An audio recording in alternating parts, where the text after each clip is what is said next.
reforma fiscal, que aquí le llaman el plan anticrisis, es un eufemismo para no llamarle reforma fiscal, y que la población dominicana ha rechazado en su totalidad. ¿Por qué ha rechazado en su totalidad? Y que este servidor ha dicho en innumerables ocasiones que no está de acuerdo. Bueno, porque antes de que hablemos de un plan anticrisis, un paquetazo fiscal, una reforma fiscal, un reajuste fiscal o como usted quiera llamarle, tenemos que hablar primero del control en el gasto público.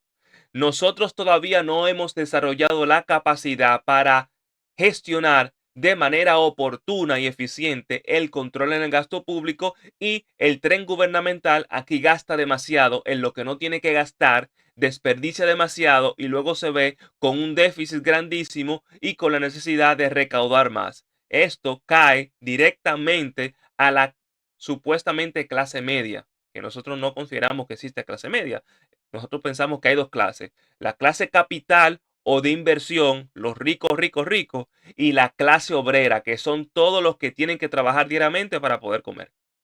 Entonces, ese peso cae en esa clase trabajadora, en esa clase que trata de sobrevivir día a día, entregando todo su tiempo en un trabajo que lo que gana, que lo que genera, no le da para llegar a fin de mes.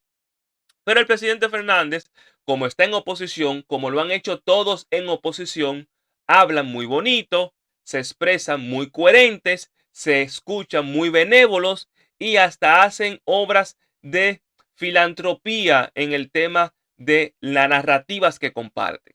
Pero cuando nosotros investigamos, bueno, cuál fue la gestión y el comportamiento del presidente Fernández con relación a la reforma de manera puntual, nos damos cuenta que solamente desde el 2004 al 2012 el presidente Fernández fue la cara de 5 reformas fiscales, que cada una de ellas él buscará la manera de justificarlas, y en cierto sentido nosotros pudiéramos eh, decir, bueno, son justificables, para hablar así de manera aérea.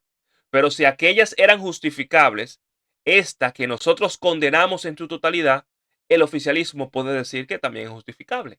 Entonces usted tiene que tener mucho cuidado cuando usted está en el ejercicio político, haciendo vida pública y que ha manejado el poder, porque cuando usted ha manejado el poder y usted no ha podido solucionar lo que debió solucionarse cuando usted estaba en el poder, ya en oposición todo lo que usted diga, aunque tenga razón, pierde validez, pierde peso.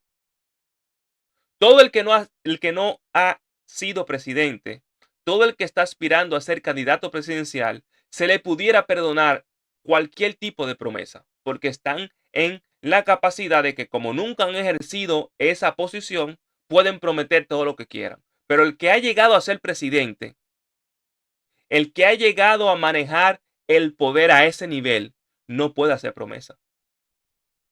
Lo que debió hacer cuando estaba en el ejercicio del poder era resolver.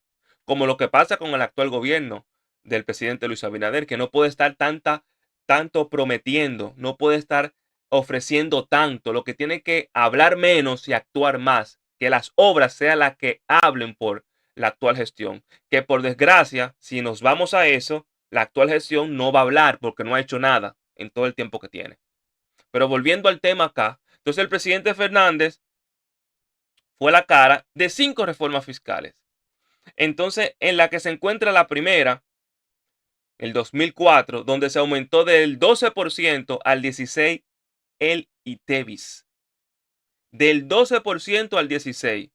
Se introdujeron modificaciones en el pago de anticipos de 1.5% sobre los ingresos brutos de las empresas. Eso fue en la primera reforma fiscal. La segunda reforma fiscal fue en el 2005. En el 2005 se le estableció un 13% a los combustibles. Se fijó una tasa transitoria del 30% para la persona jurídica, impuesto sobre la renta. Esa se llamó reforma tributaria. 2006, ley de rectificación tributaria, otra reforma fiscal. Se aumentaron los impuestos en las bebidas y el tabaco. La placa de vehículos. Se instituyó la obligación de la renovación anual del malvete, derecho de circulación para vehículos de motor. En esa rectificación de reforma tributaria se agregó eso. más carga a la población dominicana. Vamos ahora en el 2011, otra reforma fiscal. Se aumento temporal del ISR. La tasa de impuestos sobre la renta para personas jurídicas se incrementó de forma temporal de un 25 a un 29%. Eso fue en el 2011. Se estableció un pago de 2.5 por concepto de impuestos sobre la renta ISR sobre el valor de las ventas brutas realizadas en el mercado local por parte de empresas de la zona franca y otras tantas. En el 2012, que fue la última que él encabezó, se agregó un impuesto por la emisión del CO2 al momento de la primera matrícula. Esa emisión, esos vehículos, la primera matrícula que usted compra un carro nuevo, tiene un impuesto por el CO2 que va a emitir ese vehículo. Y otras tantas más. Impuestos de dividendos, se redujo la retención sobre el pago de dividendos del 29 al 10% en esa, y hubo una penalización al patrimonio existente, de manera tal que, señor presidente, en sus gestiones gubernamentales se realizaron bastantes reformas fiscales. No estamos diciendo con eso, repito, que aprobamos la que están tratando que ya la aprobaron en el Senado, que están tratando de pasar. Para nada, para nada. El pueblo dominicano no aguanta más reforma fiscal, pero también tenemos que ser coherentes con nuestros pensamientos y planteamientos, de manera tal que consideramos que cada una de las críticas que se le hace a la propuesta de reforma fiscal en la actualidad, no deberían venir de usted, deberían venir de otros actores de la fuerza del pueblo, resaltando eso, que ese otro problema que tiene la fuerza del pueblo. La fuerza del pueblo es Leonel Fernández.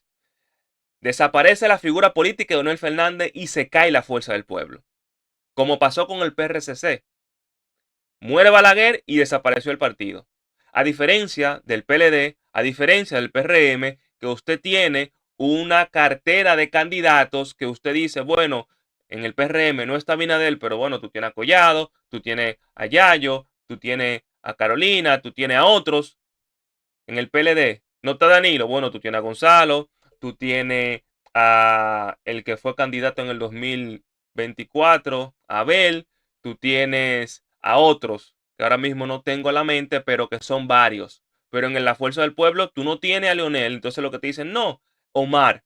O sea, no hay otra figura fuera del círculo directo sanguíneo de Leonel Fernández que usted pueda mencionar que puede ser candidato, porque todo gira en torno a la figura mesiánica, hiperpresidencialista del doctor Leonel Fernández, que eso le va a hacer un daño grandísimo al partido y no va a prosperar en el futuro cercano bajo esa estructura, que esa es la realidad. Señores, pasando a otro tema, yo quiero que hablemos de lo siguiente. Quiero que hablemos de lo siguiente porque a mí me preocupa